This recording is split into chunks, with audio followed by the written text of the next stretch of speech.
สวัสดีครับตามติดที่เราในช่วงนี้นะครับเป็นช่วงที่หวาดเสียวที่สุดเลยนะฮะอยู่กลางทะเลสาบที่รองเบนะฮะโอ้โหนะก็ ชีวิต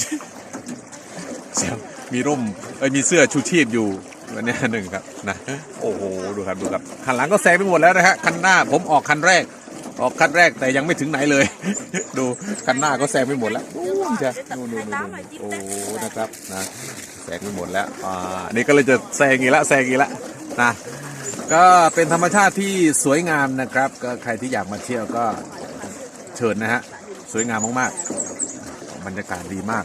อยู่กลางหุบเขาเลยนะครับเป็นทะเลสาบที่อยู่กลางหุบเขาแล้วก็ต้องนี่เขาพายเรือด้วยเท้าเห็นไหม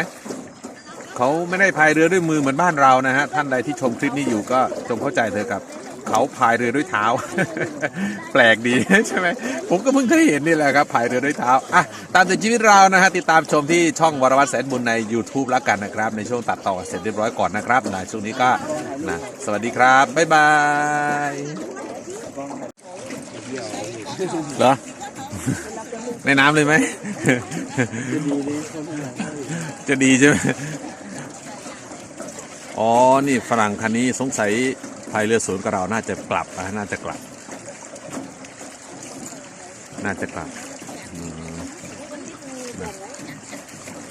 จะเซฮัลโหลก็ฮัลโหล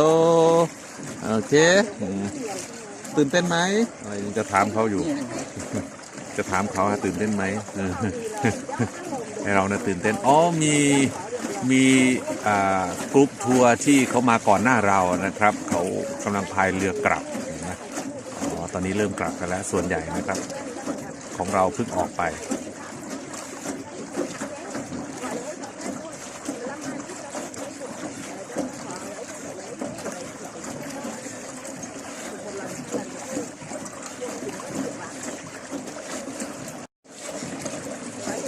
เหมือนมีอะไรวะอ้าว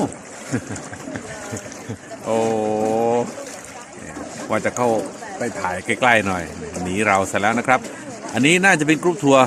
ที่มาก่อนหน้าเราแล้วก็ไปถึงแล้วก็กลับนะครับเรามาได้ครึ่งทางแล้วครับ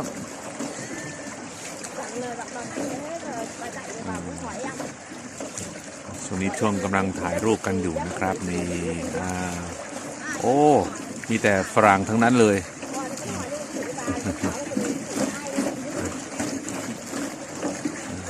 แสดงว่าเขามาแต่เช้าแล้วก็ใช้เวลาประมาณ2 ชั่วโมงนะฮะทั้งไปทั้งกลับโอ้โหขนาดนั้นเลยเหรอ